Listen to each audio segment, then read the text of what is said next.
ଯାତ୍ରା ପୁସ୍ତକ 32 ପର୍ବ। ଅନନ୍ତର ମୋଶାଙ୍କର ପର୍ବତରୁ ଓହ୍ଲାଇବାର ବିଳମ୍ବ ଦେଖି ଲୋକମାନେ ହାରୋନଙ୍କ ନିକଟରେ ରୁଣ୍ଡ ହୋଇ ତାହାଙ୍କୁ କହିଲେ, ଉଠ, ଆମ୍ଭମାନଙ୍କର ଅଗ୍ରଗାମୀ ହେବା ପାଇଁ ଆମ୍ଭମାନଙ୍କ ନିମନ୍ତେ ଦେବତା ନିର୍ମାଣ କର। ଯେହେତୁ ଯେଉଁ ବ୍ୟକ୍ତି ମିଶର ଦେଶରୁ ଆମ୍ଭମାନଙ୍କୁ ବାହାର କରି ଆଣିଲେ, ସେହି ମୋଶାଙ୍କ ପ୍ରତି କଣ ଘଟିଲା ତାହା ଆମ୍ଭେମାନେ ଜାଣୁନାହୁଁ। ତେଣୁ ହାରୋନ ସେମାନଙ୍କୁ କହିଲେ, ତେବେ ତୁମେମାନେ ଆପଣା ଆପଣା ଭାର୍ଯ୍ୟା ଓ ପୁତ୍ର କନ୍ୟାଗଣର କର୍ଣ୍ଣରୁ ସ୍ୱର୍ଣ୍ଣ କୁଣ୍ଡଳ କାଢ଼ି ମୋ ପାଖକୁ ଆଣ। ତହିଁରେ ସମସ୍ତ ଲୋକ ଆପଣା ଆପଣା କର୍ଣ୍ଣରୁ ସ୍ୱର୍ଣ୍ଣ କୁଣ୍ଡଳ ସବୁ କାଢ଼ି ହାରୋନଙ୍କ କତିକି ଆଣିଲେ। ସେ ସେମାନଙ୍କ ହସ୍ତରୁ ତାହା ନେଇ ଶିଳ୍ପାସ୍ତ୍ରରେ ଛାଞ୍ଚ ପ୍ରସ୍ତୁତ କରି ଏକ ଢଳା ବାଛୁରୀ ନିର୍ମାଣ କଲେ। ତହୁଁ ଲୋକମାନେ କହିଲେ, ହେ ଇସ୍ରାଏଲ, ଯେଉଁ ଦେବତା ତୁମ୍ଭକୁ ମିଶର ଦେଶରୁ ବାହାର କରି ଆଣିଲେ, ସେ ଏହି। ତହିଁରେ ହାରୋନ ତାହା ଦେଖି ତାହାର ସମ୍ମୁଖରେ ଗୋଟିଏ ବେଦୀ ନିର୍ମାଣ କଲେ। ପୁଣି କାଲି ସଦାପ୍ରଭୁଙ୍କ ଉଦ୍ଦେଶ୍ୟରେ ଉତ୍ସବ ହେବ, ଏହା ଘୋଷଣା କରାଇଲେ। ଏଥିରେ ଲୋକମାନେ ଆରଦିନ ପ୍ରଭାତରେ ଉଠି ହୋମବଳି ଉତ୍ସର୍ଗ କଲେ ଓ ମଙ୍ଗଳାର୍ଥକ ନୈବେଦ୍ୟ ଆଣିଲେ। ତହୁଁ ଲୋକମାନେ ଭୋଜନପାନ କରିବାକୁ ବସିଲେ, ଏ ଉତ୍ତାରେ ଲୀଳା କରିବାକୁ ଉଠିଲେ। ତେବେ ସଦାପ୍ରଭୁ ମୋଶାଙ୍କୁ କହିଲେ, ତୁମେ ଓହ୍ଲାଇ ଯାଅ, କାରଣ ତୁମ୍ଭର ଯେଉଁ ଲୋକମାନଙ୍କୁ ତୁମେ ମିଶରରୁ ବାହାର କରି ଆଣିଲ, ସେମାନେ ଆପଣାମାନଙ୍କୁ ଭ୍ରଷ୍ଟ କରିଅଛନ୍ତି। ଆମ୍ଭେ ସେମାନଙ୍କୁ ଯେଉଁ ପଥ ବିଷୟରେ ଆଜ୍ଞା ଦେଲୁ, ସେମାନେ ଶୀଘ୍ର ତହିଁରୁ ବିମୁଖ ହେଲେ। ସେମାନେ ଆପଣାମାନଙ୍କ ନିମନ୍ତେ ଏକ ଛାଞ୍ଚରେ ଢଳା ବାଛୁରୀ ନିର୍ମାଣ କରି ତାକୁ ପୂଜା କଲେ। ପୁଣି ତା ନିକଟରେ ବଳିଦାନ କରି କହିଲେ, ହେ ଇସ୍ରାଏଲ, ଯେଉଁ ଦେବତା ତୁମ୍ଭକୁ ମିଶର ଦେଶରୁ ବାହାର କରି ଆଣିଲେ, ସେ ଏହି। ସଦାପ୍ରଭୁ ମୋଶାଙ୍କୁ ଆହୁରି କହିଲେ, ଆମ୍ଭେ ଏହି ଲୋକମାନଙ୍କୁ ଦେଖିଲୁ। ଦେଖ, ସେମାନେ ଅତିଶୟ ଶକ୍ତଗ୍ରୀବ ଲୋକ। ଏଣୁ ତୁମେ ଏବେ ଆମ୍ଭକୁ ଛାଡ଼ିଦିଅ, ଆମ୍ଭର କ୍ରୋଧ ସେମାନଙ୍କ ପ୍ରତିକୂଳରେ ପ୍ରଜ୍ୱଳିତ ହେଉ। ତହିଁରେ ଆମ୍ଭେ ସେମାନଙ୍କୁ ସଂହାର କରିବା, ମାତ୍ର ଆମ୍ଭେ ତୁମ୍ଭକୁ ମହାଗୋଷ୍ଠୀ କରିବା। ତହିଁରେ ମୋଶା ଆପଣା ସଦାପ୍ରଭୁ ପରମେଶ୍ୱରଙ୍କୁ ନିବେଦନ କରି କହିଲେ, ହେ ସଦାପ୍ରଭୁ, ତୁମ୍ଭେ ଆପଣାର ଯେଉଁ ଲୋକମାନଙ୍କୁ ଆପଣା ମହାପରାକ୍ରମ ଓ ବାହୁବଳରେ ମିଶର ଦେଶରୁ ବାହାର କରି ଆଣିଲ, ସେମାନଙ୍କ ପ୍ରତିକୂଳରେ ତୁମ୍ଭର କ୍ରୋଧ କାହିଁକି ପ୍ରଜ୍ୱଳିତ ହେବ? ସେ ପର୍ବତମୟ ଅଞ୍ଚଳରେ ସେମାନଙ୍କୁ ନଷ୍ଟ କରି ପୃଥିବୀରୁ ଲୋପ କରିବା ପାଇଁ ଅନିଷ୍ଟ ନିମନ୍ତେ ବାହାର କରି ଆଣିଲେ। ଏପରି କଥା ମିଶ୍ରୀୟମାନେ କାହିଁକି ଗଳ୍ପ କରିବେ? ତୁମ୍ଭେ ଆପଣା ପ୍ରଚଣ୍ଡ କ୍ରୋଧରୁ ଫେର ଓ ଆପଣା ଲୋକମାନଙ୍କ ପ୍ରତିକୂଳରେ ଏପରି ଅନିଷ୍ଟ ବିଷୟରୁ ନିବୃତ୍ତ ହୁଅ। ଆପଣା ଦାସ ଅବ୍ରାହମ ଓ ଇସାହାକ ଓ ଇସ୍ରାଏଲକୁ ସ୍ମରଣ କର। ତୁମ୍ଭେ ଆପଣା ନିଜ ନାମରେ ଶପଥ କରି ସେମାନଙ୍କୁ କହିଅଛ, ଆମ୍ଭେ ଆକାଶର ତାରାଗଣ ନ୍ୟାୟ ତୁମ୍ଭମାନଙ୍କର ବଂଶ ବୃଦ୍ଧି କରିବା ଓ ଏଇ ଯେଉଁ ସବୁ ଦେଶର କଥା କହିଲୁ, ତାହା ତୁମ୍ଭମାନଙ୍କ ବଂଶକୁ ଦେବା। ସେମାନେ ଅନନ୍ତ କାଳ ପର୍ଯ୍ୟନ୍ତ ତାହା ଅଧିକାର କରିବେ। ତେବେ ସଦାପ୍ରଭୁ ଆପଣା ଲୋକମାନଙ୍କ ପ୍ରତି ଯେଉଁ ଅନିଷ୍ଟ କରିବାର କଥା କହିଥିଲେ, ତହିଁରୁ ନିବୃତ୍ତ ହେଲେ। ଅନନ୍ତର ମୋଶା ମୁଖ ଫେରାଇ ସାକ୍ଷ୍ୟ ସ୍ୱରୂପ 2 ପ୍ରସ୍ତରପଟା ହସ୍ତରେ ଘେନି ପର୍ବତରୁ ଓହ୍ଲାଇଲେ। ସେହି ପ୍ରସ୍ତରପଟାର ଏ ପାର୍ଶ୍ୱରେ ଓ ସେ ପାର୍ଶ୍ୱରେ ଉଭୟ ପାର୍ଶ୍ୱରେ ଲେଖା ଥିଲା। ସେହି ପ୍ରସ୍ତରପଟା ପରମେଶ୍ୱର ନିର୍ମିତ। ପୁଣି ତହିଁରେ ଖୋଦିତ ଲିଖନ ହିଁ ପରମେଶ୍ୱରଙ୍କ ଲିଖନ ଥିଲା। ଅନନ୍ତର ଲୋକମାନେ ଉଚ୍ଚରବ କରନ୍ତେ ଝିଅ ସିଓ ଲୋକମାନଙ୍କର କୋଳାହଳ ଶୁଣି ମୋଶାଙ୍କୁ କହିଲେ, ଛାଉଣିରେ ଯୁଦ୍ଧ ଶବ୍ଦ ହେଉଅଛି। ତହିଁରେ ସେ କହିଲେ, ଏହା ଜୟଧ୍ୱନିର ଶବ୍ଦ ନୁହେଁ, କିଏ ବା ପରାଜୟ ସ୍ୱରର ଶବ୍ଦ ନୁହେଁ, ମାତ୍ର ମୁଁ ଗାୟନର ଶବ୍ଦ ଶୁଣୁଅଛି। ଏଥିରେ ସେ ଛାଉଣି ନିକଟବର୍ତ୍ତୀ ହେବା ମାତ୍ରେ ସେ ବାଛୁରୀ ଓ ନୃତ୍ୟ ଦେଖିଲେ। ତହିଁରେ ମୋଶାଙ୍କର କ୍ରୋଧ ପ୍ରଜ୍ୱଳିତ ହେଲା। ଏଣୁ ସେ ଆପଣା ହସ୍ତରୁ ସେହି 2 ପ୍ରସ୍ତରପଟା ଫୋପାଡ଼ି ଦେଇ ପର୍ବତ ତଳେ ତାହା ଭାଙ୍ଗିଲେ। ପୁଣି ସେମାନଙ୍କ ନିର୍ମିତ ବାଛୁରୀ ଘେନି ଅଗ୍ନିରେ ପୋଡ଼ିଲେ ଓ ତାହା ପେଶି ଧୂଳି କଲେ, ଆଉ ଜଳ ଉପରେ ବିଞ୍ଚି ଦେଇ ଇସ୍ରାଏଲ ସନ୍ତାନଗଣକୁ ପିଆଇଲେ। ତେଣୁ ମୋଶା ହାରୋନଙ୍କୁ କହିଲେ, ଏଇ ଲୋକମାନେ ତୁମ ପ୍ରତି କଣ କଲେ ଯେ ତୁମେ ସେମାନଙ୍କ ଉପରେ ଏପରି ମହାପାପ ବର୍ତ୍ତାଇଲ? ତହିଁରେ ହାରୋନ କହିଲେ, ଆମ୍ଭ ପ୍ରଭୁଙ୍କର କ୍ରୋଧ ପ୍ରଜ୍ୱଳିତ ନ ହେଉ। ଆପଣ ଜାଣନ୍ତି ଯେ ଏଇ ଲୋକମାନେ ଦୁଷ୍ଟତାରେ ଆସକ୍ତ। ଏମାନେ ମୋତେ କହିଲେ, ଆମ୍ଭମାନଙ୍କର ଅଗ୍ରଗାମୀ ହେବା ପାଇଁ ଆମ୍ଭମାନଙ୍କ ନିମନ୍ତେ ଦେବତା ନିର୍ମାଣ କର, କାରଣ ଯେଉଁ ବ୍ୟକ୍ତି ଆମ୍ଭମାନଙ୍କୁ ମିଶର ଦେଶରୁ ବାହାର କରି ଆଣିଲେ, ସେ ମୋଶାଙ୍କର କଣ ହେଲା, ତାହା ଆମେମାନେ ଜାଣୁନାହୁଁ। ତେବେ ମୁଁ କହିଲି, ତୁମ୍ଭମାନଙ୍କ ମଧ୍ୟରେ ଯାହାର ଯେ ସୁନା ଥାଏ, ତାହା ସେମାନେ କାଢ଼ି ଦିଅନ୍ତୁ। ତହିଁରେ ସେମାନେ ମୋତେ ତାହା ଦେଲେ। ମୁଁ ତାହା ନେଇ ଅଗ୍ନିରେ ପକାଇଲି। ତହୁଁ ଏହି ବାଛୁରୀ ବାହାରି ଆସିଲା। ଆଉ ମୋଶା ଲୋକମାନଙ୍କୁ ସ୍ୱେଚ୍ଛାଚାରୀ ଦେଖିଲେ, କାରଣ ହାରୋନ ସେମାନଙ୍କୁ ଶତ୍ରୁଗଣ ମଧ୍ୟରେ ହାସ୍ୟାସ୍ପଦ ହେବା ଭଳି ସ୍ୱେଚ୍ଛାଚାରୀ କରି ଛାଡ଼ିଥିଲେ। ଏଥିରେ ମୋଶା ଛାଉଣି ଦ୍ୱାରରେ ଠିଆ ହୋଇ କହିଲେ, ସଦାପ୍ରଭୁଙ୍କ ପକ୍ଷରେ କିଏ ଅଛି, ସେ ମୋ ନିକଟକୁ ଆସୁ। ତହିଁରେ ଲେବୀୟ ସନ୍ତାନଗଣ ତାଙ୍କ ନିକଟରେ ଏକତ୍ର ହେଲେ।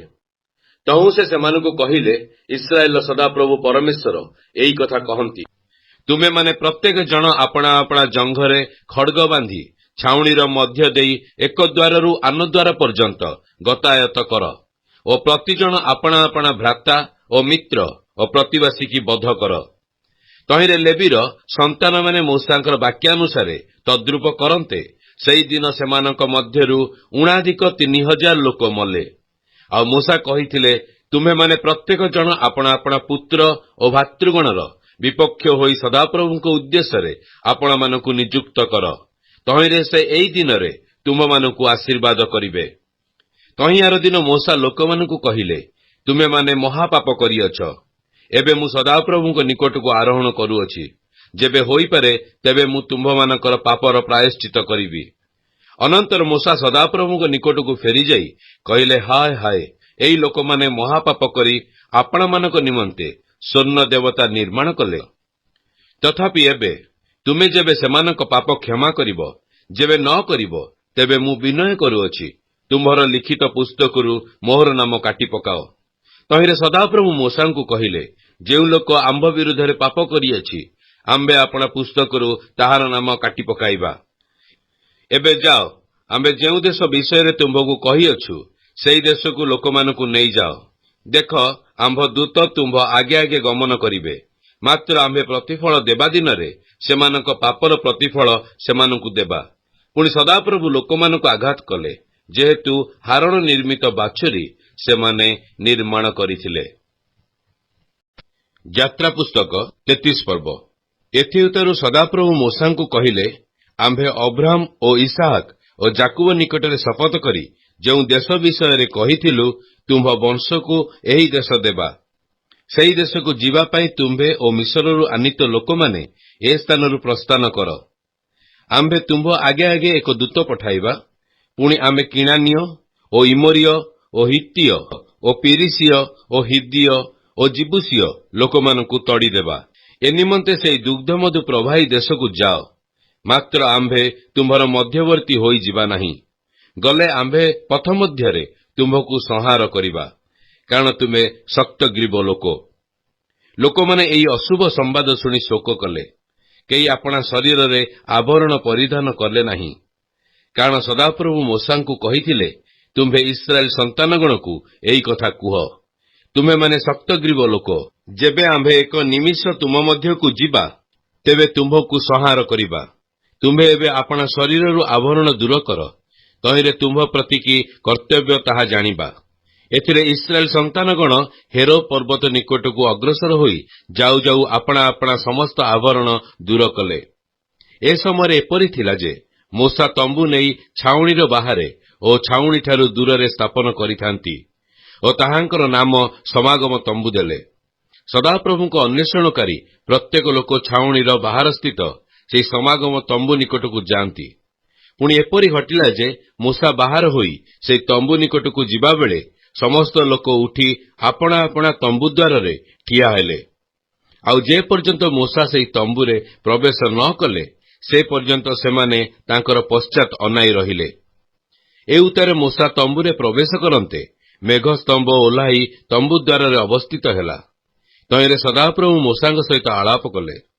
ତମ୍ବୁ ଦ୍ୱାରରେ ଅବସ୍ଥିତ ମେଘସ୍ତମ୍ଭ ଦେଖନ୍ତେ ସମସ୍ତ ଲୋକ ଉଠି ପ୍ରତ୍ୟେକ ଆପଣା ଆପଣା ତମ୍ବୁ ଦ୍ୱାରରେ ଥାଇ ପ୍ରଣାମ କଲେ। ମନୁଷ୍ୟ ଯେପରି ମିତ୍ର ସହିତ ଆଳାପ କରେ, ସେପରି ସଦାପ୍ରଭୁ ମୁଖାମୁଖି ହୋଇ ମୂଷାଙ୍କ ସହିତ ଆଳାପ କଲେ। ଏ ଉତ୍ତାରେ ମୂଷା ଛାଉଣିକି ବାହୁଡ଼ି ଆସିଲେ। ମାତ୍ର ନୁନର ପୁତ୍ର ଝିହୋସିଓ ନାମକ ତାଙ୍କର ଯୁବା ପରିଚାରକ ତମ୍ବୁ ମଧ୍ୟରୁ ପ୍ରସ୍ଥାନ କଲେ ନାହିଁ। ଅନନ୍ତର ମୂଷା ସଦାପ୍ରଭୁଙ୍କୁ କହିଲେ, ଦେଖ, ତୁମ୍ଭେ ଏହି ଲୋକମାନଙ୍କୁ ଘେନିଯିବା ନିମନ୍ତେ ମୋତେ କହୁଅଛ, ମାତ୍ର ତୁମ୍ଭେ ମୋ ସଙ୍ଗରେ କାହାକୁ ପଠାଇବ, ଏହା ତୁମ୍ଭେ ମୋତେ ଜଣାଇ ନାହଁ। ତଥାପି ତୁମ୍ଭେ କହିଅଛ, ଆମ୍ଭେ ନାମ ଦ୍ୱାରା ତୁମ୍ଭକୁ ଜାଣୁ ଓ ତୁମ୍ଭେ ଆମ୍ଭ ଦୃଷ୍ଟିରେ ଅନୁଗ୍ରହ ପାତ୍ର ହୋଇଅଛ। ଉତ୍ତମ, ମୁଁ ଯେବେ ତୁମ୍ଭ ଦୃଷ୍ଟିରେ ଅନୁଗ୍ରହ ପାତ୍ର ହୋଇଅଛି, ତେବେ ବିନୟ କରୁଅଛି। ମୁଁ ତୁମ୍ଭ ଦୃଷ୍ଟିରେ ଅନୁଗ୍ରହ ପାଇବା ଆଶୟରେ ଯେପରି ତୁମ୍ଭକୁ ଜାଣିପାରିବି, ଏଥିପାଇଁ ଏବେ ତୁମ୍ଭେ ମୋତେ ଆପଣା ଗତି ଜଣାଅ।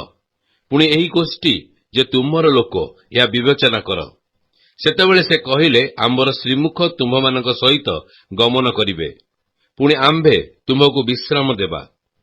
ତହିଁରେ ସେ ତାହାଙ୍କୁ କହିଲେ, ଯେବେ ତୁମ୍ଭର ଶ୍ରୀମୁଖ ମୋ ସହିତ ଗମନ ନ କରନ୍ତି, ତେବେ ଏ ସ୍ଥାନରୁ ଆମ୍ଭମାନଙ୍କୁ ନେଇଯାଅ ନାହିଁ। କାରଣ ମୁଁ ଓ ତୁମ୍ଭର ଏହି ଲୋକମାନେ ଯେ ତୁମ୍ଭ ଦୃଷ୍ଟିରେ ଅନୁଗ୍ରହ ପାତ୍ର ହୋଇଅଛୁ, ଏହା ଏବେ କାହିଁରେ ଜଣାଯିବ, ଯେପରି ମୁଁ ଓ ତୁମର ଲୋକମାନେ ପୃଥିବୀସ୍ଥ ସମସ୍ତ ଲୋକଠାରୁ ବିଶେଷ ଲୋକ ହେବା। ଆମ୍ଭମାନଙ୍କ ସହିତ ତୁମ୍ଭର ଗମନ ଦ୍ୱାର କି ଏହା ଜଣାଏ ନାହିଁ? ଅନନ୍ତର ସଦାପ୍ରଭୁ ମୋଶାଙ୍କୁ କହିଲେ, ଏଇ ଯେଉଁ କଥା ତୁମେ କହିଲ, ତାହା ହିଁ ଆମ୍ଭେ କରିବା। କାରଣ ତୁମ୍ଭେ ଆମ୍ଭ ଦୃଷ୍ଟିରେ ଅନୁଗ୍ରହ ପାତ୍ର, ପୁଣି ଆମ୍ଭେ ନାମ ଦ୍ୱାରା ତୁମ୍ଭକୁ ଜାଣୁ। ପୁଣି ସେ କହିଲେ, ବିନୟ କରୁଅଛି, ତୁମ୍ଭେ ମୋତେ ଆପଣା ମହିମା ଦେଖାଅ। ସେ ଉତ୍ତର କଲେ, ଆମ୍ଭେ ତୁମ୍ଭ ସମ୍ମୁଖ ଦେଇ ଆପଣା ସମସ୍ତ ଉତ୍ତମତା ଗମନ କରାଇବା। ତୁମ୍ଭ ସମ୍ମୁଖରେ ସଦାପ୍ରଭୁଙ୍କ ନାମ ଘୋଷଣା କରିବା। ଆମ୍ଭେ ଯାହାକୁ ଅନୁଗ୍ରହ କରୁ ତାହାକୁ ଅନୁଗ୍ରହ କରିବା ଓ ଯାହାକୁ ଦୟା କରୁ ତାହାକୁ ଦୟା କରିବା। ସେ ଆହୁରି କହିଲେ, ତୁମ୍ଭେ ଆମ୍ଭର ମୁଖ ଦେଖିପାରିବ ନାହିଁ, କାରଣ ମନୁଷ୍ୟ ଆମ୍ଭକୁ ଦେଖି ବଞ୍ଚିବ ନାହିଁ। ସଦାପ୍ରଭୁ କହିଲେ, ଦେଖ, ଆମ୍ଭ ନିକଟରେ ଏକ ସ୍ଥାନ ଅଛି, ତୁମେ ସେହି ଶୈଳ ଉପରେ ଛିଡ଼ା ହେବ। ତହିଁରେ ତୁମ୍ଭ ନିକଟ ଦେଇ ଆମ୍ଭ ମହିମାର ଗମନ ସମୟରେ ଆମ୍ଭେ ତୁମକୁ ଶୈଳର ସେହି ଛିଦ୍ରରେ ରଖିବା ଓ ଆମ୍ଭ ଗମନର ଶେଷ ପର୍ଯ୍ୟନ୍ତ ଆପଣା ହସ୍ତରେ ତୁମ୍ଭକୁ ଆଚ୍ଛନ୍ନ କରିବା। ଅନନ୍ତର ଆମ୍ଭେ ଆପଣା ହସ୍ତ କାଢ଼ିନେଲେ ତୁମ୍ଭେ ଆମର ପୃଷ୍ଠ ଦେଖିବ, ମାତ୍ର ଆମ୍ଭର ମୁଖ ଦେଖାଯିବ ନାହିଁ।